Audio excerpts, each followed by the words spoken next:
प्यासा कौवा। एक दफा एक कौवा था।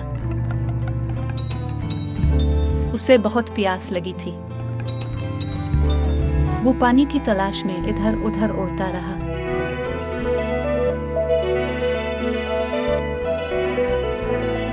इसने पानी से भरा हुआ एक जग देखा, लेकिन वो इसे पी नहीं सकता था। उसने एक मंसूबा सोचा। वो उड़ गया। अचानक इसे जमीन पर कुछ पत्थर नजर आए। उसने कुछ पत्थर पानी में डाले।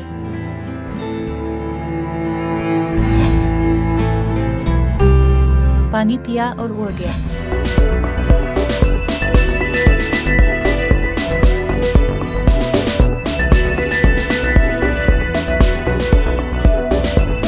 अखलाक, खुदा उनकी मदद करता है जो अपनी मदद करते हैं।